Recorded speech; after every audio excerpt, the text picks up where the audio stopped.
Hi friends, మా channel 1,00,000 సబ్స్క్రైబర్లకు చేరువలో ఉంది. మీకు ఈ వీడియో చూస్తున్న తర్వాత నచ్చినట్టయితే కామెంట్ చేసి మా ఛానల్ని సబ్స్క్రైబ్ చేసుకుని మాకు సపోర్ట్ చేయవలసిందిగా కోరుచున్నాము. ఓ స్త్రీ రేపురా. అది అంజనాపురం అనే ఒక గ్రామం. ఆ గ్రామం ఒక తీరని సమస్య వల్ల ఎప్పటి నుండో బాధింపబడుతూ వస్తూ ఉంది. అది ఏమిటంటే, ఆ ఊరిలో రాత్రిపూట ఎట్టి పరిస్థితుల్లోనూ ఎవ్వరూ ఇళ్ల నుండి బయటకు రారు. అలానే అందరి ఇంటి బయట ఓ స్త్రీ రేపురా అని రాసి ఉంటుంది. ప్రతిరోజు రాత్రి చీకటి పడ్డాక సరిగ్గా అర్ధరాత్రి సమయానికి ఎక్కడి నుండో ఒక స్త్రీ దయ్యం ఆ ఊరిలోకి వస్తుంది. అలా ఆ స్త్రీ ఆ ఊరిలో ఉండే ప్రతి ఇంటి దగ్గరకు వెళ్ళి తలుపు కొడుతుంది. అలా తలుపు కొడుతున్న ఇంట్లో ఉండే ఆడవాళ్లు, ఓ స్త్రీ గోడపైన రాసిపెట్టి ఉంచా చూడు. అది విన్న స్త్రీ ఆ గోడపై రాసి ఉన్నది చదువుతుంది. దాంతో అక్కడి నుండి పక్క ఇంటికి వెళ్ళిపోతుంది. అలా అన్ని ఇళ్లకు తిరుగుతూ ఉంటుంది. అయితే ఆ ఊరి సర్పంచ్ పేరు కొండలరావు. ఒకరోజు కొండలరావు ఆ ఊరి వాళ్ళందరితో పంచాయతీ ఏర్పాటు చేస్తాడు. ఈ ఊరి గ్రామ ప్రజలకు తెలియజేయనది ఏమనగా, ఈ రోజు సాయంత్రం చీకటి పడే ముందు ఊరిలో అందరూ క్రమం తప్పకుండా ఊరి పంచాయతీ దగ్గరకు రావాల్సిందిగా కోరుచున్నామహో. అలా సాయంత్రం అయ్యాక ఊరి వాళ్ళందరూ కలిసి పంచాయతీ సమావేశానికి వెళ్తారు. మీ అందరికీ తెలుసు కదా, మరో 15 రోజుల్లో అష్టదగజ మాఘ పౌర్ణమి వస్తుంది. 10 సంవత్సరాలకు ఒకసారి వచ్చే ఈ రోజున ఆ స్త్రీ మరలా మన ఊరి మీదకు దండెత్తుకు వస్తుంది. ఆ రోజు ఆ స్త్రీ శక్తిని తట్టుకోవడం అసాధ్యం. అందుకే 10 సంవత్సరాల ముందు మనం చేసిన ఉగ్రయాగం మరలా మనం చేయాలి. మనం ఎలా అయినా ఆ ఉగ్రుడిని మెప్పించి మరలా ఆయనను ప్రసన్నం కలిగేలా చేయాలి. ఆ స్త్రీ నుండి మనల్ని కాపాడడం ఆ ఒక్క ఉగ్రుడి వల్లే సాధ్యమవుతుంది. ఊరి వాళ్ళు దానికి సరేనని అక్కడి నుండి వెళ్ళిపోతారు. అయితే ఆ ఊరికి చెందిన రఘు అనే ఒక కుర్రవాడు పట్టణంలో చదువుకుంటూ ఉంటాడు. అయితే తన స్నేహితుడు మధు, అరే, ఎప్పటి నుంచో మీ ఊరికి తీసుకువెళ్ళమని అడుగుతున్నా. ఈసారి అయినా నన్ను మీ ఊరు తీసుకువెళ్ళరా? నీకు తెలుసు కదా, నాకు అమ్మా నాన్న లేరు. కనీసం మీ ఇంటికి వస్తే నాకు కొంచెం ప్రశాంతంగా ఉంటుంది. ఇంకా రఘు కాదనలేక మధుని తన ఊరికి తీసుకుని వెళ్తాడు. అలా ఊరిలోకి వెళ్తూ ఉండగా అక్కడ అన్ని ఇళ్లపై ఓ స్త్రీ రేపురా అని రాసి ఉండడం గమనిస్తాడు. అలా ఇంటికి వెళ్ళిన తర్వాత, అసలు ఏంటి ఓ స్త్రీ రేపురా కథ? ఆ దెయ్యం నిజంగానే ఉందా? రఘు కథ చెప్పడం మొదలు పెడతాడు. అది ఒకప్పటి అంజనాపురం. ఆ ఊరి వాళ్ళు పచ్చని పంట పొలాలతో అందరూ ఎంతో ఆనందంగా ఉండేవాళ్ళు. ఒకరోజు పుల్లలు కొట్టుకునే జగ్గయ్య పుల్లలు కొట్టడం కోసం అడవికి వెళ్తాడు. రాత్రి కావడంతో ఇంటికి బయలుదేరుతూ ఉండగా దారిలో ఒక అరుపు వినిపించింది. అది విన్న జగ్గయ్య అటువైపుగా వెళ్ళి అక్కడ పడి ఉన్న శవాన్ని చూసి భయంతో ఊరిలోకి వెళ్ళి అక్కడ ఉన్న ప్రజలకి మరియు సర్పంచ్కి చెప్పాడు. దానిని విన్న ప్రజలు ఆ ప్రదేశానికి చేరుకున్నారు. అక్కడ ఉన్న శవాన్ని చూస్తే అది సర్పంచ్ కూతురు. ఆ శవాన్ని చూసి సర్పంచ్ ఎంతో బాధపడుతూ ఉంటాడు. అలా ఒక 5 రోజుల తర్వాత అక్కడే ఉంటున్న రాజమ్మ కనబడకుండా ఉండడం సర్పంచ్ కొడుకు అభి గమనిస్తాడు. నా చెల్లి చావు ఎలా జరిగింది? చంపిన వాళ్ళకి తగిన శిక్ష పడాలి అని. చావుకు గల కారణం, దానికి వెనుక ఎవరు ఉన్నారు అని తెలుసుకోవడానికి అభి మరియు తన స్నేహితుడు కిరణ్ అడవిలోకి వెళ్తారు. అడవిలోకి వెతుకుతూ ఉండగా ఒక చెవిపోగు కనబడుతుంది. ఆ చెవిపోగు బహుశా రాజమ్మదే అయి ఉంటుంది. అసలు ఈ రాజమ్మ ఎక్కడ ఉండి ఉంటుంది? మా చెల్లి చనిపోయిన చోట ఆమెకు సంబంధించిన చెవిపోగు ఉండడం ఏమిటి? ఒకసారి రాజమ్మ వాళ్ళ ఇంటికి వెళ్ళి అక్కడ ఏమైనా క్లూస్ దొరుకుతాయేమో వెతుకుదాం అని వాళ్ళ ఇంటికి వెళ్తారు. ఇంటిలో ఎవ్వరూ ఉండరు. ఆమెకు సంబంధించిన వాటిని వెతుకుతూ ఉండగా వాళ్ళ చెల్లి కాళ్లపట్టీలు చూస్తాడు. ఇది నా చెల్లి కాళ్ళపట్టీలు. అసలు ఇవి ఇక్కడికి ఎలా వచ్చాయి? అని అభితో అంటాడు. చీకటి పడ్డంతో అభి కిరణ్ని వాళ్ళ ఇంటికి తీసుకుని వెళ్తాడు. నిద్ర పట్టని అభి ఇంటి బయటికి వచ్చి నడుస్తూ ఉంటాడు. ఇంతలో ఒక మహిళ అరుపు వింటాడు. విని అటువైపుగా వెళ్తాడు. చూస్తే ఎవ్వరూ కనబడరు. అసలు ఏమైంది అని అభిని అడుగుతాడు. ఇంటి నుంచి బయటకు రాగానే ఒక అరుపు వినపడడంతో వెళ్ళి చూసేసరికి నీ చెల్లి చనిపోయి ఉంది. అసలు ఏం జరుగుతుంది ఈ ఊర్లో? అసలు ఈ రాజమ్మ ఎక్కడ ఉందో ముందు మనం తెలుసుకోవాలి. ఆమెకు సంబంధించిన వాళ్ళ ఇంటికి వెళ్దాం అని రాజమ్మ వాళ్ళ చెల్లి వాళ్ళ ఇంటికి వెళ్తారు. అభి వాళ్ళ చెల్లిని అడుగుతాడు. రాజమ్మ ఎక్కడికి వెళ్ళింది? ఆమె కొన్ని రోజులుగా ఊర్లో కనబడడం లేదు. కొన్ని రోజులుగా నేను వెతుకుతున్నాను కానీ నాకు ఎటువంటి ఆచూకీ దొరకలేదు బాబు మీకేమైనా ఆచూకీ దొరికితే మాకు వెంటనే చెప్పండి అని అక్కడి నుంచి వెళ్తారు. ఈ రోజు రాత్రి మనం అడవిలోకి వెళదాం. రాత్రిపూట ఏదో జరుగుతుంది. రాత్రి అవడంతో అభి కిరణ్ అడవిలోకి వెళ్ళగా అక్కడ వింత శబ్దాలు రావడం గమనిస్తారు. దూరంగా ఒక ఆడామె రక్షించండి అని అరుస్తూ ఉండడంతో కిరణ్ అభి పరిగెత్తుతూ ఆ ప్రదేశానికి వెళ్తాడు. అక్కడికి వెళ్లి చూడగా ఒక ఆమె చనిపోయి ఉంటుంది. అది ఎవరూ కాదు, రాజమ్మ చెల్లి.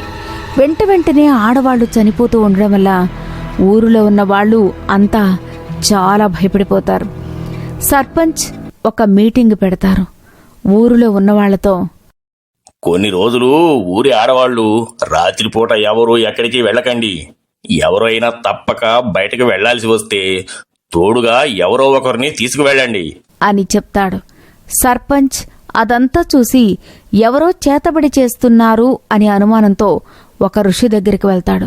ఋషికి జరిగిందంతా చెప్పి ఊరిలోకి తీసుకువెళ్తాడు. రాజమ్మ చెల్లి చనిపోయిన చోట ఒక వస్తువును చూశాను అని ఒక నెక్లెస్ను చూపిస్తాడు. అసలు ఎవరిది ఇది? ఆ నెక్లెస్ అక్కడికి ఎలా వచ్చి ఉంటుంది అని అభిని అడుగుతాడు. ఇది మా అమ్మది. ఇది రాజమ్మ చెల్లి దగ్గరికి ఎలా వచ్చింది? తన దగ్గర ఎందుకు ఉంది? మొదట మా చెల్లి పట్టి రాజమ్మ ఇంట్లో దొరికింది. ఇప్పుడేమో మా అమ్మ నెక్లెస్ ఈమె దగ్గర దొరికింది. చాలా వింతగా ఉంది. నాకెందుకో ఈరోజు మీ అమ్మకి ఏదో అపాయం రాబోతుంది అనిపిస్తుంది. మనం త్వరగా మీ ఇంటికి వెళదాం అని అంటాడు. ఇంటికి వెళ్లిన అభి కిరణ్ వాళ్ళ అమ్మని చూసి కొంచెం మనసు కుదుట పడతాడు. అమ్మా, ఈరోజు మీరు ఎక్కడికి వెళ్ళకండి. నేను మీతో ఉంటా. ఏమైందభి? ఎందుకు అంత టెన్షన్ పడుతున్నావు? ఏం లేదమ్మా, ఊరిలో జరుగుతున్న వాటి గురించి ఆలోచిస్తుంటే చాలా భయం వేస్తుంది. చెల్లిని పోగొట్టుకున్నాను. ఇప్పుడు నీకు ఏం అవ్వకూడదు అని కొంచెం జాగ్రత్త పడుతున్నా. సరే అభి అని అంటుంది. ఒకవేళ రాజమ్మ ఇది అంత చేస్తే అసలు ఆమె ఎక్కడ ఉండి ఉంటుంది? ఎంత వెతికినా ఆమె ఆచూకీ దొరకడం లేదు. ఈ చావులు ఆగాలి అంటే ముందు మనం ఆమెని కనుగొనాలి. ఇంతలో అడవిలో నుండి ఒక ఆడామె అరిచిన శబ్దం వినపడడంతో అందరూ అక్కడికి వెళ్లి చూడగా అక్కడ రాజమ్మ చనిపోయిన శవం అయి ఉంటుంది. ఇప్పటి వరకు ఏమే ఇదంతా చేస్తుంది అనుకుంటే ఏమే చనిపోయింది ఏమిటి? మనం ఇక్కడికి వచ్చేసాం. అక్కడ అమ్మ ఎలా ఉందో అని వెంటనే వాళ్ళ ఇంటికి వెళ్లి చూస్తాడు. అక్కడికి వెళ్లి చూడగా వాళ్ళమ్మ కనిపించదు. వాళ్ళమ్మ ఇంటిలో లేకపోవడంతో చాలా కంగారు పడుతూ ఉంటాడు. ఇంతలో అక్కడికి చేరుకున్న ఋషి మరియు సర్పంచ్ జరిగిందంతా చూసే, మీ ఊరిలో ఎవరో చేతబడి చేస్తున్నారు అని చెప్తాడు. అభికి ఒక నిమ్మకాయనిచ్చి, ఇది మంత్రించబడిన నిమ్మకాయ. ఇది నీకు అవసరానికి ఒక దారిని చూపిస్తుంది అని చెప్పి, నేను ఈలోపు ఆ అమ్మవారికి పూజ చేసుకుని వస్తా అని అక్కడ్నుంచి వెళ్ళిపోతాడు. ఆ రాత్రి అభి దగ్గర ఉన్న నిమ్మకాయ కదులుతూ ఒకవైపు వెళ్లడం గమనిస్తాడు. అభి మరియు కిరణ్ దానిని వెంబడిస్తూ దాని వెనకే వెళ్తూ ఉంటాడు. అలా వెళ్తూ ఉండగా ఒక గుహ కనిపిస్తుంది. ఆ నిమ్మకాయ సరిగ్గా ఆ గుహ దగ్గర ఆగడంతో అభి మరియు కిరణ్ లోపలికి వెళ్తారు. గృహాలలోకి వెళ్ళగానే ఎవరో చేతబడి చేస్తున్న ఆనవాళ్లు చూశారు. అక్కడే అభి వాళ్ళ అమ్మ కూడా స్పృహ కోల్పోయి ఉంటుంది. అక్కడ చిన్న శబ్దం రావడం గమనించిన అభి, కిరణ్ ఒక పక్కకు వెళ్ళి దాక్కుంటారు. అలా చాటుగా చూస్తూ ఉంటారు. ఆ చేతబడి చేసేది ఎవరో చూశాక ఆశ్చర్యంతో అలా ఉండిపోతారు. చేతబడి చేసేది తన స్నేహితుడు కిరణ్ వాళ్ళ తండ్రి. కిరణ్ ఆశ్చర్యంలో మునిగిపోతాడు. కోపం కట్టలు తెంచుకుని ఆవేశంగా వాళ్ళ నాన్న దగ్గరికి వెళ్తాడు. వాళ్ళ నాన్నని అడుగుతాడు, ఎందుకు ఎందుకు ఇదంతా చేశారు? ఎందుకు చెల్లిని, ఊరిలో వాళ్ళని అంత కిరాతకంగా చంపారు? భైరవునికి నరబలి ఇస్తే నేను అకాలుడిని అవుతాను. ప్రతి ఒక్కరిని శాసిస్తాను. మరియు నాకు అమరత్వం వస్తుంది. అసలు చెల్లిని నేను చంపుదాము అనుకోలేదు. ఒకరోజు అభి వాళ్ళ చెల్లిని నేను చంపుతూ ఉండగా అది చూసింది. అది ఎవరికీ తెలియకూడదు అని నా కన్న కూతురు అయినా లెక్క చేయకుండా చంపేశాను. అయినా ఇప్పుడు మీరు నన్ను ఆపలేరు. అయితే అదంతా పూజ చేస్తున్న ఋషి చూస్తూ ఉంటాడు. దాంతో వెంటనే పూజ చేసిన త్రిశూలాన్ని పట్టుకుని అభి మరియు కిరణ్ వాళ్ళ దగ్గరికి చేరుకుంటారు. ఋషి పూజ చేసిన త్రిశూల సహాయంతో అతన్ని చంపేస్తాడు. అభి స్పృహ కోల్పోయిన వాళ్ళ అమ్మని క్షేమంగా వాళ్ళ ఇంటికి తీసుకుని వెళ్తాడు. అభి వాళ్ళ అమ్మను మరియు ఊరి వాళ్లను ఆపద నుండి కాపాడినందుకు ఊరి వాళ్ళందరూ కలిసి ఋషికి ధన్యవాదాలు చెప్పారు. కానీ సమస్య ఇంకా పూర్తిగా తొలగిపోలేదు. అదేమిటి ఋషివర్య అలా అంటున్నారు? ప్రస్తుతానికైతే మీ ఊరికి సమస్య తీరినట్టే. కానీ నా మనోనేత్రం చెబుతుంది ఈ ఊరికి ఏదో పెద్ద అపాయమే త్వరలో రాబోతుంది అని చెప్పి అక్కడి నుంచి ఋషి వెళ్ళిపోతాడు. ఊరి వాళ్ళందరూ ఏం జరుగుతుందో అని భయపడుతూ ఉంటారు. అలా కొన్ని రోజుల పాటు ఆ ఊరు ఎంతో ప్రశాంతంగా ఉంటుంది. అయితే ఆ ఊరి పక్క ఊరైన మాధవరంలో ఒక శ్మశానం ఉంటుంది. ఆ శ్మశానం దగ్గరలో ఒక చిన్న గుడిసె ఉండేది. చీకటి పడిన తర్వాత అలాగే పగలు కూడా ఆ ఇంటి వైపుగా కానీ దరిదాపుల్లో కానీ వెళ్ళడానికి ఊరు వాళ్ళందరూ భయపడుతూ ఉండేవాళ్ళు. ఎందుకంటే ఆ గుడిసెలో కింజరా అనే ఒక ముసలి మంత్రగాడు నివసిస్తూ ఉండేవాడు. ఎవరైనా వాడి కంట్లో పడితే వాళ్ళు అనారోగ్యంతోనూ ఆర్థిక ఇబ్బందులతోనూ ఇబ్బంది పడుతూ ఉండేవాళ్ళం. దాంతో ఊరి వాళ్ళందరూ అటువైపు వెళ్లడం మానేశారు. ఆ మంత్రగాడికి సకల విద్యలు వచ్చు. కాని కింజరకు ఒక్కటే బాధ, ముసలి వయసు వచ్చినా కాని తనకి ఇంకా పెళ్లి కాలేదు అని. అనవసరంగా క్షుద్ర పూజలు, బలులు అంటూ పెళ్లి జీవితాన్ని అనుభవించలేకపోయాను అని ఎప్పుడూ బాధపడుతూ ఉంటాడు. అలా ఒకరోజు పక్క ఊరి నుండి జానకి అనే ఒక అమ్మాయి కింజరా గురించి తెలియక ఆ మంత్రగాడి ఇంటివైపు ఉన్న దారి మీదుగా వెళ్తూ ఉంటుంది. అలా ఆ శ్మశానంలో కొంత దూరం వెళ్తూ ఉండగా జానకికి దూరంగా ఒక ఇంటి బయట నిలబడి ఉన్న ఆ ముసలివాణ్ణి చూస్తుంది. అతని దగ్గరికి వెళ్లి జానకి, తాతయ్య, మాధవరంకు ఎటువైపుగా వెళ్ళాలి? నేరుగా ఈ శ్మశానం పక్క నుంచి వెళితే నీకు మాధవరం పొలిమేర కనిపిస్తుంది. కానీ అసలు నువ్వు అటువైపు ఎందుకు వచ్చావు? నాకు ఈ ఊరి గురించి అంతగా తెలీదు తాత. ఈ ఊరికి చిన్న అత్యవసర పని మీద వచ్చాను. దారి తెలియజేసినందుకు మీకు చాలా ధన్యవాదాలు అని చెప్పి అక్కడి నుంచి వెళ్ళిపోతుంది. ఆ ముసలి మంత్రగాడి మనసులో ఇలా అనుకుంటాడు, ఈ అమ్మాయి ఎంత అందంగా ఉంది. నాకు ఈ అమ్మాయిని పెళ్లి చేసుకోవాలనిపిస్తుంది. నేను ఇలా పెళ్లి చేసుకోకుండా ముసలి పిందెలాగా చనిపోవాలనుకోవడం లేదు. ఏదో ఒకటి చేసి ఈ అందగత్తెను నేను పెళ్లాడాలి. ఆ రోజు రాత్రవుతుంది. అందరూ పడుకొని ఉంటారు.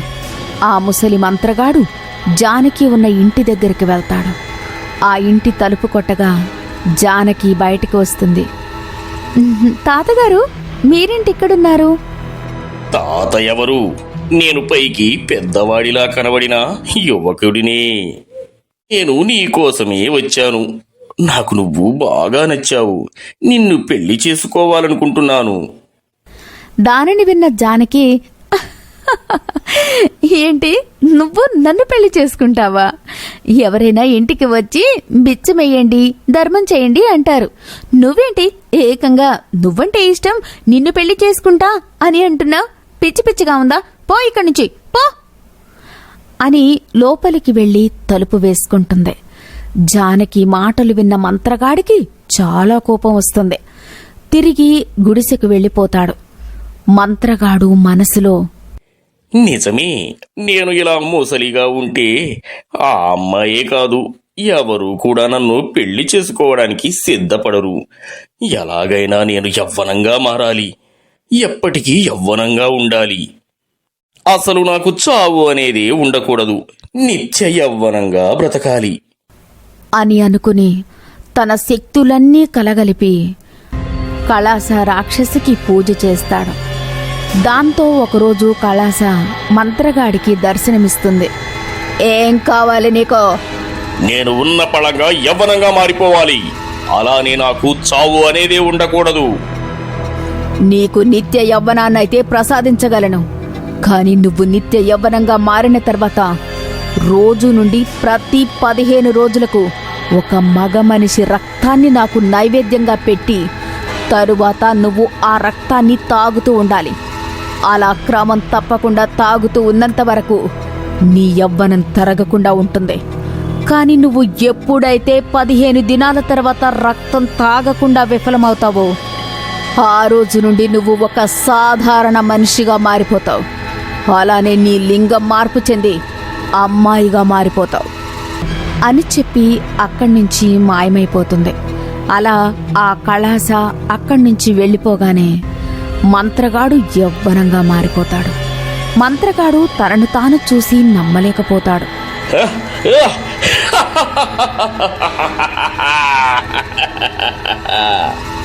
అని సంతోషంగా నవ్వుతూ ఉంటాడు.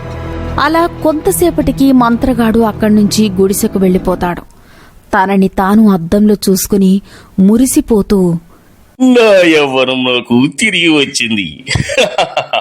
నేను ఎప్పుడు ఇలా నిత్య యవ్వనంగా ఉండాలంటే ఆ కలశం చెప్పినట్టుగా ప్రతి 15 రోజులకు ఎవరో ఒక అబ్బాయిని చంపి వాళ్ళ రక్తాన్ని త్రాగాలి. కానీ ఇన్నాళ్ళు నేను సంపాదించిన శక్తులన్నీ ఫణంగా పెట్టి నేను ఈ యవ్వన వర్ణాన్ని పొందాను. ఇప్పుడు ఇలా మనుషుల్ని చంపి వాళ్ళ రక్తాన్ని తాగాలంటే కష్టతరమైపోతుంది. అలాగే నా జానకిని ఎలాగైనా నా గుప్పిట్లోకి తెచ్చుకొని నన్ను పెళ్లి చేసుకునేలా చేయాలి అని అనుకుని అడవిలో మైతాహి అనే ఒక మొక్క కోసం వెతుకుతూ ఉంటాడు. అయితే ఆ మైతాహి మొక్క సహాయంతో ఎవరినైనా ఇట్టే సులభంగా వాళ్ల గుప్పెట్లోకి తీసుకురావచ్చు. అలా కొంత దూరం వెతికిన తర్వాత మంత్రగాడికి ఆ మైతాహి మొక్క దొరుకుతుంది. దాంతో ఆ మొక్కని తుంచి తన గుడిసెకు తీసుకువెళ్తాడు. అయితే ఒకరోజు జానకి ఊరి నుండి బయటకు వెళ్తూ ఉండగా మంత్రగాడు ఒక చెట్టు చాటున దాక్కుని జానకి వెనక నుండి తలపై గట్టిగా కొడతాడు. దాంతో జానకి అక్కడే కళ్ళు తిరిగి పడిపోతుంది. కొంతసేపటి తర్వాత మంత్రగాడు కొంచెం నీళ్లు జానకి మొహంపై చల్లి పైకి లేపుతాడు. ఏమైంది, ఇలా పడిపోయారు? ఇదిగోండి, ఈ మంచినీళ్ళు తాగండి అని మైతాహి మొక్క రసంను కలిపిన నీటిని జానకికి ఇస్తాడు. జానకి ఆ నీటిని తాగి, ఏంటి ఈ నీళ్లు కొంచెం చేదుగా ఉన్నాయి? అలా తాగిన కొన్ని నిమిషాలకే జానకి మంత్రగాడి వశమవుతుంది. అతనిని పెళ్లి చేసుకుంటుంది. అప్పట్నుండి మంత్రగాడు మరియు జానకి ఇద్దరూ ఆ ఇంట్లోనే ఉండేవాళ్ళు. అలా రోజులు గడుస్తూ ఉంటాయి. మంత్రగాడు తన శక్తులు కోల్పోయినప్పటికీ తనకి తెలిసిన విద్యలతో మనిషిని తాత్కాలికంగా ఆకర్షించే ఒక విద్యను నేర్చుకుంటాడు. అయితే కళాశ చెప్పినట్టుగా ఒక మగ మనిషిని చంపి రక్తం తాగే రోజు రానే వస్తుంది. దాంతో ఆ రోజు రాత్రి పక్క ఊరు అయిన అంజనీపురంలోకి వెళ్తాడు. అలా ఒక ఇంటి దగ్గరికి వెళ్తాడు. ఒక్కసారిగా తన రూపాన్ని అందమైన అమ్మాయిగా మార్చుకుంటాడు. అలా ఆ ఇంటి తలుపును కొడతాడు. అలా తలుపును కొట్టగానే ఆ ఇంట్లో ఉండే సోనేష్ తలుపు తీస్తాడు. ఆ అమ్మాయిని చూసిన వెంటనే సోనేష్ ఆమెకు ఆకర్షితుడవుతాడు. మీరు నా పేరు సుందరి. నేను పక్క ఊరికి వెళ్లాల్సింది, కానీ ఇప్పటికే చాలా దూరం ప్రయాణించాను. అలసటతో పాటు చాలా దాహం వేస్తుంది. రండి, ముందు లోపలికి రండి. సోనేష్ ఆమెకు నీళ్లను తీసుకుని వచ్చి ఇస్తాడు. చాలా దూరం నుంచి ప్రయాణం చేసి వచ్చాను అంటున్నారు కదా, తినడానికి ఏమైనా ఇవ్వమంటారా? అలాగే మీకు అభ్యంతరం లేకపోతే ఈ రాత్రంతా ఇక్కడే ఉండి రేపు ఉదయం మీ ప్రయాణం కొనసాగించండి. లేదండి, నేను చాలా ముఖ్యమైన పని మీద వెళ్తున్నాను. మీరిప్పటికే నాకు చాలా సహాయం చేశారు. కానీ చెప్పండి, నేను మీకోసం ఏదైనా చేస్తాను. ఏదైనా చేస్తారా? మీరు చాలా మంచివారిలా ఉన్నారే. నేను ఆ పక్క ఊరికి వెళ్ళాలి. ఈ వైపుగా ఏదో శ్మశానపు దారి ఉంది అని విన్నాను. అటుగా వెళ్తే త్వరగా చేరుకుంటామంట. కాబట్టి మీరు కొంచెం నాకు తోడుగా వస్తారా? సోనేష్ మనసులో చాలా సంతోషపడతాడు. ఓస్, ఇంతేనా? దానిదేముంది, ఇప్పుడే పదండి వెళదాము అని ఇద్దరూ అక్కడి నుండి ఆ ఊరికి బయలుదేరతారు. అలా కొంతసేపటికి ఇద్దరూ ఆ శ్మశానపు దారికి చేరుకుంటారు. అలా నడుస్తూ ఉండగా ఉన్నవి రాత్రి మల్లెల వేళ అని పాటలు పాడుతూ ఉంటాడు. అలా ఆ అమ్మాయి వెనకే వెళ్తూ ఉంటాడు. ఇక్కడ చాలా చీకటిగా ఉంది, ఆగండి, టార్చ్ లైట్ వేస్తాను అని టార్చ్ లైట్ వేస్తాడు. అలా టార్చ్ లైట్ ఆ అమ్మాయిపై వేయగానే అక్కడ అమ్మాయికి బదులు ఒక అబ్బాయి ఉండడం చూస్తాడు. ఆ మంత్రగాడు ఒక్కసారిగా వెనక్కి తిరిగి ఉన్నవి రాత్రి మల్లెల వేళ బుస్ బుస్ అని వ్యంగ్యంగా పాట పాడతాడు. సోనేష్ భయపడుతూ, ఎవరు ఆ అమ్మాయి ఇది?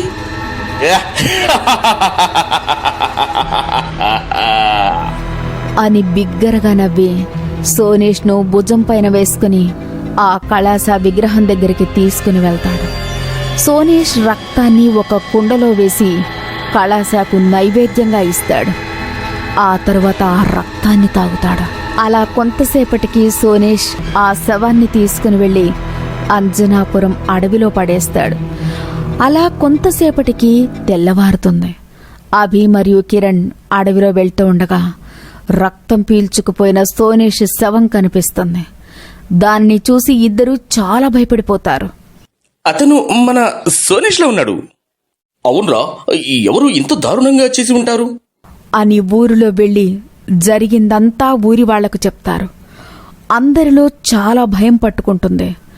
అక్కడ ఉన్నవారిలో ఒక బామ్మ, ఆ ఋషివర్య ముందే చెప్పారు, మళ్ళీ మన ఊరికి ఏదో సమస్య పొంచి వస్తుంది అని. ఆ ఊరి సర్పంచ్ కొంతమంది మనుషుల్ని పెట్టే సోనేష్ ఎలా చనిపోయాడో కనుక్కోవడానికి ప్రయత్నిస్తూ ఉంటాడు.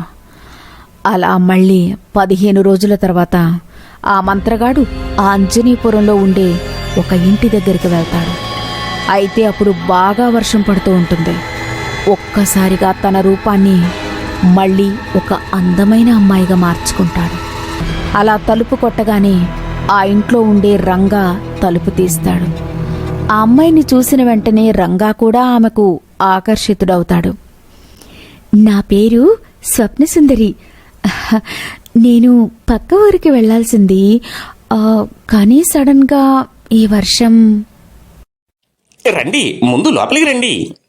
రంగా ఆమెకు టవల్ని తీసుకుని వచ్చి ఇస్తాడు. చాలా దూరం నుంచి ప్రయాణం చేసి వచ్చా అంటున్నారు, తినడానికి ఏమైనా ఇవ్వమంటారా? అలాగే మీకు అభ్యంతరం లేకపోతే ఈ రాత్రంతా ఇక్కడే ఉండి రేపు ఉదయం మీ ప్రయాణం కొనసాగించండి. లేదండి, నేను చాలా ముఖ్యమైన పని మీద వెళ్తున్నాను. మధ్యలో ఈ వర్షం వచ్చింది. మీరు ఇప్పటికే నాకు ఆశ్రయం ఇచ్చి చాలా సహాయం చేశారు. అయితే బయట వర్షం ఆగిపోతుంది. మీరు నాకు ఒక సహాయం చేయగలరా? చెప్పండి, నేను మీకోసం ఏదైనా చేస్తాను. ఏదైనా చేస్తారా? మీరు చాలా మంచివారిలా ఉన్నారే. నేను ఆ పక్క ఊరికి వెళ్ళాలి. ఈ వైపుగా ఏదో శ్మశానపు దారి ఉంది అని విన్నాను. అటుగా వెళ్తే త్వరగా చేరుకుంటామంట, కాబట్టి మీరు కొంచెం తోడుగా వస్తారా? రంగా మనసులో చాలా సంతోషపడతాడు. ఓ సింతేనా, దానిదేముంది, ఇప్పుడే పదండి వెళదాము అని ఇద్దరూ అక్కడి నుండి ఆ శ్మశానానికి బయలుదేరతారు. అలా కొంతసేపటికి ఇద్దరూ ఆ శ్మశానపు దారికి చేరుకుంటారు. అలా నడుస్తూ ఉండగా వాన వాన వెళ్ళువాయే, ఈ అమ్మాయి నేను ఒకటైపోయే అని పాటలు పాడుతూ ఉంటాడు. అలా ఆ అమ్మాయి వెనకే వెళ్తూ ఉంటాడు.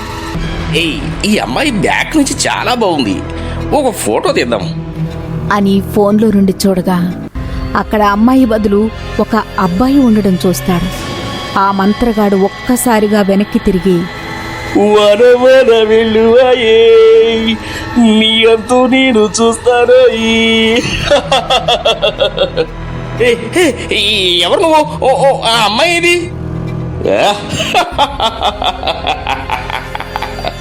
అని బిగ్గరగా నవ్వి రంగాన్ని కూడా భుజం పైన వేసుకుని ఆ కళాస విగ్రహం దగ్గరికి తీసుకుని వెళ్తాడు. రంగా రక్తాన్ని ఒక కుండలో వేసి కళాశాకు నైవేద్యంగా ఇస్తాడు. ఆ తరువాత ఆ రక్తాన్ని తాగుతాడు. మరలా రంగా శవాన్ని తీసుకుని వెళ్ళి అడవిలో పడేస్తాడు. రంగా చనిపోయి శవం అవ్వడం ఊరి వాళ్ళందరికీ తెలుస్తుంది. ఊరి వాళ్ళందరూ సమావేశమవుతారు. మొన్నటి వరకు ఊరిలో ఆడవాళ్లు చనిపోయారు, ఇప్పుడు మగవాళ్లు చనిపోతున్నారు. వెంటనే వెళ్లి ఆ ఋషివర్యను పిలుచుకురండి అని సర్పంచ్ కొంతమందిని పంపిస్తాడు. అలా కొంతసేపటి తర్వాత ఋషివర్య ఆ ఊరికి చేరుకుంటాడు. సర్పంచ్ జరిగిందంతా ఋషివర్యకి చెప్తాడు. అది విన్న ఋషివర్య అమ్మవారి దగ్గరికి వెళ్లి పూజ చేస్తూ ఉంటాడు. కొంతసేపటికి రాత్రి అవుతుంది. ఒక నిమ్మకాయను తీసుకుని మరలా ఊరి వాళ్ల దగ్గరికి వస్తాడు. నన్ను వెంటనే ఆ చనిపోయిన ఇద్దరి సమాధుల దగ్గరకు తీసుకువెళ్ళండి. దాంతో ఆ ఋషిని తీసుకుని సోనీష్ మరియు రంగా శవాలను పాతిపెట్టిన దగ్గరకు తీసుకుని వెళ్తారు. ఆ ఋషి మొదట సోనేష్ సమాధిపై చెయ్యి పెట్టి మంత్రాలు చదువుతూ ఉంటాడు. తరువాత రంగా సమాధిపై చెయ్యి పెట్టి మంత్రాలు చదువుతూ ఉంటాడు. ఇద్దరికీ పెళ్లి కాలేదు, మరి ఇద్దరూ ఒంటరిగా నివసిస్తూ ఉంటారు. అలాగే ఇద్దరి చావులకు మధ్య 15 రోజుల తేడా ఉంది. అలానే నాకు వీళ్ల దగ్గర ఏదో ఆడవాసన వస్తుంది. మీరు చెప్పిన దాన్ని బట్టి మనిషి ఒంట్లో చుక్క నెత్తురు లేదు అంటే ఏదో ఒక క్షుద్ర ప్రయోగం వీరిపై జరిగి ఉంటుంది అని ఊరి మధ్యలోకి వెళ్లి అతని దగ్గర ఉన్న నిమ్మకాయను తీసుకుని అరచేతిలో పెడతాడు. అలా కొంతసేపటికి ఉన్నట్టుండి ఆ నిమ్మకాయ గాల్లోకి లేస్తుంది. అలా గాల్లో ముందుకు వెళ్తుంది. అలా కొంతసేపటికి ఒక ఇంటి గడప దగ్గరికి వచ్చి ఆగుతుంది. అది ఎవరి ఇల్లో కాదు, అభి వాళ్ళ ఇల్లు. అపాయం! ఈ ఇంటిలో ఉండే వాళ్ళకి అపాయం! ఈ ఇల్లు ఎవరిది? అది మా ఇల్లే ఋషివర్య. మీ ఇంట్లో ఎవరెవరు ఉంటారు? ప్రస్తుతానికి నేను మా అమ్మ ఉంటున్నాము. కానీ మా అమ్మమ్మ వాళ్ళ ఊరికి వెళ్ళింది. ఒక 20 రోజుల తరువాత మరలా వస్తుంది. ఇప్పుడైతే నేను ఒక్కడినే ఉంటున్నాను.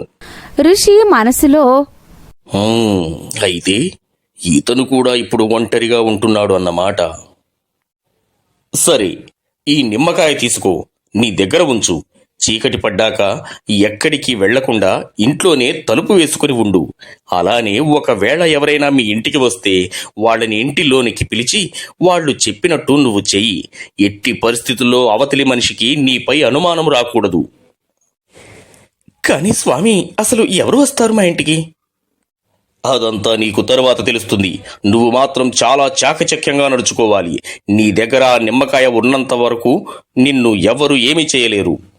అలాగే కొన్ని రోజుల పాటు కొంతమంది మనుషులు రాత్రిపూట ఎవరికీ తెలియకుండా ఆ ఇంటిపై ఒక కన్నేసి ఉంచండి.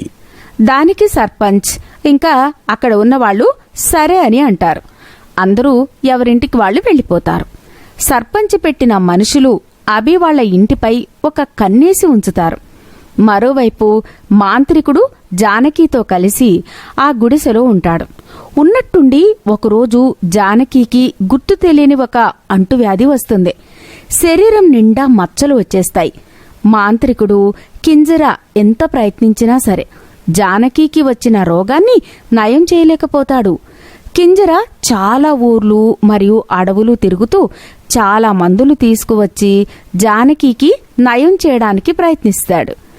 అలా కొన్ని రోజుల పాటు జానకికి సేవ చేసుకుంటూ అక్కడే ఉండిపోతాడు.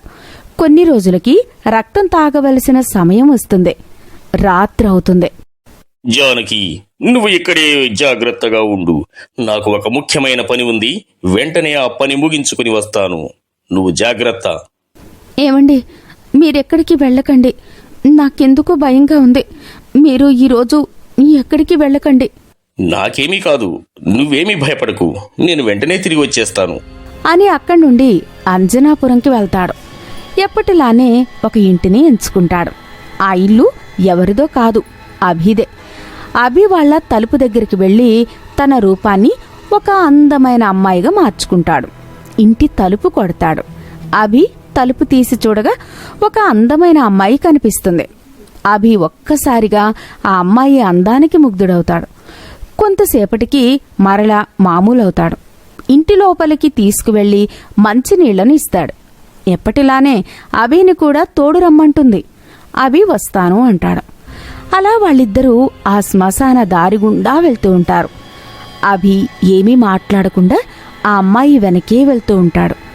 కొంత దూరం వెళ్ళాక ఆ అమ్మాయి ఒక చోట ఆగుతుంది. బావా, నిన్నే బావా. అభికి ఏం మాట్లాడాలో అర్థం కాదు. నేను నీకు నచ్చలేదా? నచ్చావు, కానీ అయితే ఇంకేమి అని మాంత్రికుడు తన నిజ స్వరూపంలోకి వచ్చి, రా రారా నా వీరా, నీ చూపు నన్ను తరుముతున్నది. రా రారా నా వీరా అని అభిని భుజాన వేసుకుని ఆ గుహ దగ్గరకు తీసుకుని వెళ్తాడు. అభిని ఒక చోట ఉంచి రక్తం బయటకు తీద్దామనేలోపు ఒక్కసారి ఒక త్రిశూలం వచ్చి మాంత్రికుడి తలను మొండం నుండి వేరు చేస్తుంది. ఒక్కసారిగా ఆ ప్రదేశమంతా కింజర చావు కేక మోత మారుమోగుతుంది. అభి దగ్గరికి ఆ ఋషి మరియు సర్పంచ్ మనుషులు చేరుకుంటారు. ధన్యవాదాలు స్వామి, సమయానికి వచ్చి నా ప్రాణాన్ని కాపాడారు. అయితే మరోపక్క కింజర అరుపు విన్న జానకి తళుక్కుమని పైకి లేస్తుంది. కింజరను వెతుక్కుంటూ బయటకు వెళ్తుంది. కొంతసేపటికి ఒక గుహలో వెలుగు కనబడ్డంతో ఆ గుహలోకి వెళ్తుంది. అక్కడ లోపలికి వెళ్లి చూడగా కింజర తల తెగిపడి ఉంటుంది. దానిని చూసిన జానకి అక్కడే కళ్ళు తిరిగి పడిపోతుంది. ఋషి జానకి దగ్గరికి వచ్చి శ్వాస చూడగా జానకి చనిపోయి ఉంటుంది. ఈ అమ్మాయి ఆ మాంత్రికుడి భార్య అనుకుంటా.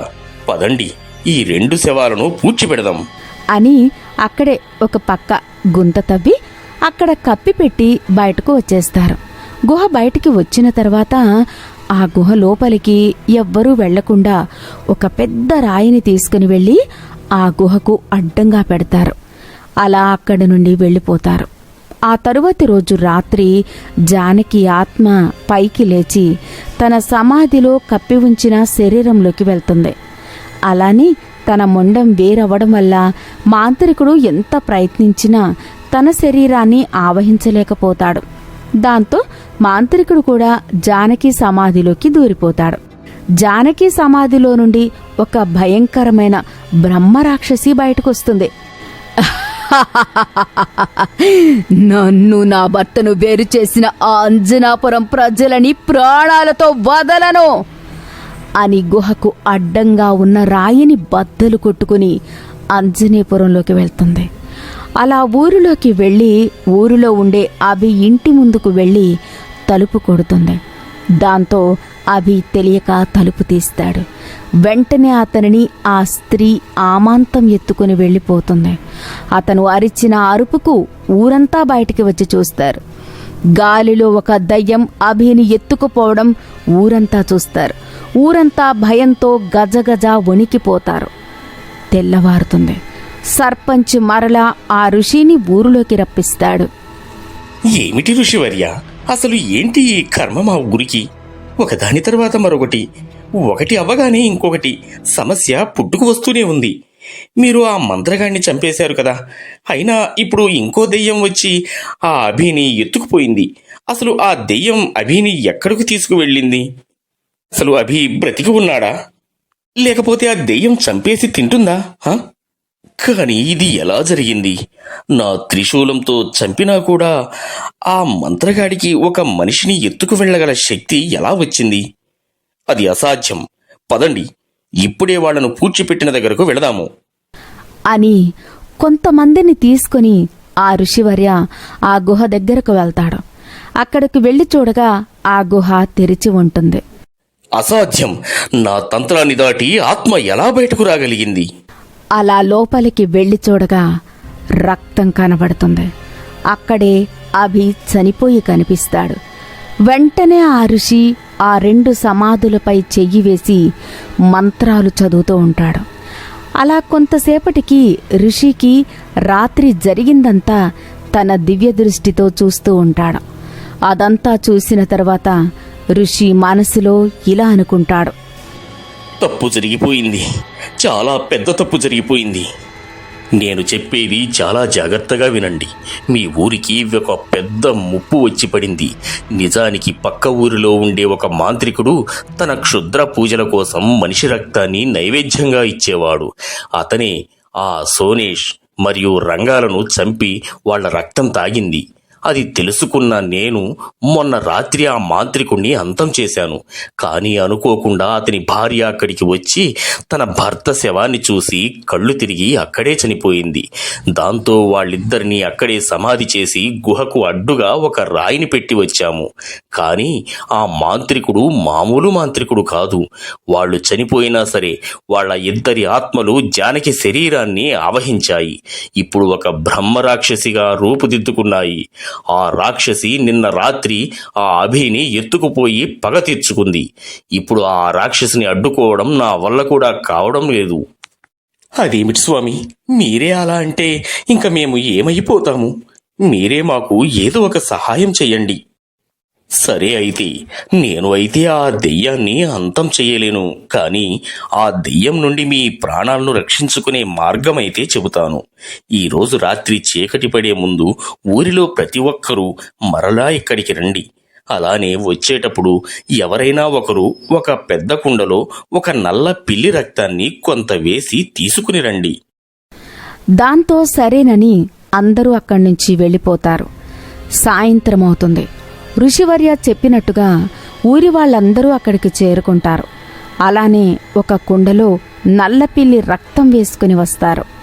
ఆ ఋషి అక్కడ కూర్చుని జప జప గప గప ఓం ఫట్ స్వాహ, జప జప గప గప ఓం ఫట్ స్వాహ, అవం భవం అవాహయామి, కార్కుటిని కాలిని ఆవాహయామి అని మంత్రాలు చదువుతూ ఉంటాడు. అలా కొంతసేపటికి నేను చెప్పేది చాలా జాగ్రత్తగా వినండి. మీ ప్రాణాలను ఆ స్త్రీ నుండి కాపాడుకోవడం మీ చేతుల్లోనే ఉంది. ఈ రోజు నుండి ఈ ఊరిలో ఏ ఒక్కరూ కూడా రాత్రి అయ్యాక ఇంటి నుండి ఎట్టి పరిస్థితుల్లో బయటకు రాకండి. ముందుగా అందరూ వరుసగా వచ్చి ఆ కుండలో మీ యొక్క రక్తపు బొట్టును వేయండి. అందరూ ఋషి చెప్పినట్టుగా అక్కడికి వచ్చి కుండలో రక్తాన్ని వేస్తారు. ఇప్పుడు ఈ రక్తాన్ని తీసుకువెళ్ళి ప్రతి ఒక్కరి ఇంటిపైన ఓ స్త్రీ రేపురా అని రాసి ఉంచండి. ప్రతిరోజు ఆ దెయ్యం రాత్రి అయ్యాక ప్రతి ఒక్కరి ఇంటికి వచ్చి తలుపు కొడుతుంది. పొరపాటున తలుపు తీస్తే మీ అంతం తథ్యం. ఆ దెయ్యం తలుపు కొట్టిన వెంటనే మీరు ఇలా అనండి, ఓ స్త్రీ అక్కడ రాసి ఉంచా చూడు. దాంతో ఆ దెయ్యం అక్కడి నుండి వెళ్ళిపోతుంది. మరియు ప్రతి 10 సంవత్సరాలకి అష్టగజ మాఘ పౌర్ణమి వస్తుంది. ఆ రోజు ఆ దెయ్యంకు అమితమైన శక్తులు వస్తాయి. అప్పుడు ఆ దెయ్యం శక్తిని ఎవ్వరూ తట్టుకోలేరు. అందుకే ఆ రోజుకి 10 రోజుల ముందు నుండి ఆ ఉగ్రుడిని పూజించి మీరు మెప్పిస్తే ఆ ఉగ్రుడు ఆ ఊరికి కాపలాగా ఉండి మిమ్మల్ని రక్షిస్తాడు. ఇంక నేను సెలవు తీసుకుంటాను. ఇక్కడ ఉంటే నా ప్రాణాలకే ప్రమాదం అని చెప్పి అక్కడ్నుంచి వెళ్ళిపోతాడు. అదిరా మధు, మా ఊరి కథ. చివరికి ఆ ఋషివర్య కూడా ఆ స్త్రీకి భయపడి ఇక్కడి నుంచి వెళ్ళిపోయాడు. కొంతసేపటికి రాత్రవుతుంది. ఆ స్త్రీ మరలా ఊరులోకి వస్తుంది. అందరి ఇళ్లకి వచ్చి తలుపు కొడుతోంది. కొంతసేపటికి రఘు వాళ్ళ ఇంటికి వచ్చి కూడా తలుపు కొడుతుంది. ఆ వెంటనే మధు లేచి తలుపు తీస్తాడు. ఆ స్త్రీ వెంటనే మధుని అక్కడి నుండి ఎత్తుకుపోతుంది. అలా మధుని గుహకు తీసుకుని వెళ్తుంది.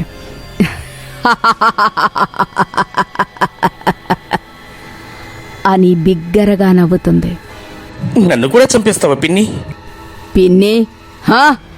అవును, నేను ఎవరో కాదు, నీ సొంత చెల్లి శారదా కొడుకుని. ఈ గురించి మా అమ్మ అంతా చెప్పింది. ఈ ఆత్మకు శాంతి కలిగించడానికి నేను ఇక్కడికి వచ్చాను. శాంతి? అది ఈ ఊరి వాళ్లను అంతం చేస్తే గాని నాకు దక్కదు. అసలు ఆ ఊరి వాళ్ళని ఎందుకు అంతం చేయాలి అనుకుంటున్నావు? ఈ ప్రజలు నన్ను నా భర్త నుండి దూరం చేశారు. అన్యాయంగా నా భర్తను చంపేశారు. అన్యాయంగా చంపేశారానా? నిజానికి ఆ కింజర నువ్వనుకున్నట్టుగా మంచివాడు కాదు. అతను ఒక పెద్ద మంత్రగాడు. తన యవ్వనం కోసం, అలానే నిన్ను సొంతం చేసుకోవడం కోసం అమాయకమైన అంజనాపురం ప్రజలని చంపి బలి తీసుకున్నాడు. అందుకే వాళ్ళు నీ భర్తను చంపేశారు. వాళ్ళు చేసిన దాంట్లో ఎటువంటి తప్పు లేదు. కానీ నువ్వు ఆ ఊరి వాళ్లను నిర్దాక్షిణ్యంగా చంపడం చాలా పెద్ద తప్పు. ఏం చెప్తున్నావు నువ్వు? నువ్వు చెప్పిందంతా అబద్ధం. డమ్ డమ్ భూమ్ భూమ్ కళాశా ఆవాహయామి. అవును, అతను చెప్పింది నిజమే. నీ భర్త ఒక మంత్రగాడు. యవ్వనం కోసం చాలా మందిని పొట్టన పెట్టుకున్నాడు. నా శాపం వల్ల నీ ఆడ శరీరంలో దూరి బ్రతుకుతున్నాడు. నీ ఆత్మ భూమి మీద ఉన్నంత వరకే అతని ఆత్మ కూడా భూమిపై ఉంటుంది అని చెప్పి మాయమైపోతుంది. విన్నావుగా, ఎప్పటికైనా శాంతించు, నీ పగను విరమించుకో. దాంతో ఆ స్త్రీ ఆత్మకు శాంతి కలిగి అక్కడి నుండి మాయమైపోతుంది. దాంతో ఊరికి పట్టిన పీడ విరగడవుతుంది. అయితే కొన్ని సంవత్సరాల తర్వాత అంజనాపురంలో ఒక కాలేజీ అమ్మాయి రాత్రిపూట సిగరెట్ కాలుస్తూ ఉంటుంది. సడన్ గా కొంత దూరం నుండి ఒక బాల్ తన ముందు వచ్చి ఆగుతుంది. ఆ బాల్ని పట్టుకుని చూడగా అని బిగ్గరగా అరుస్తుంది. మరలా ఓ స్త్రీ రేపురా, స్త్రీలో కలుద్దాం.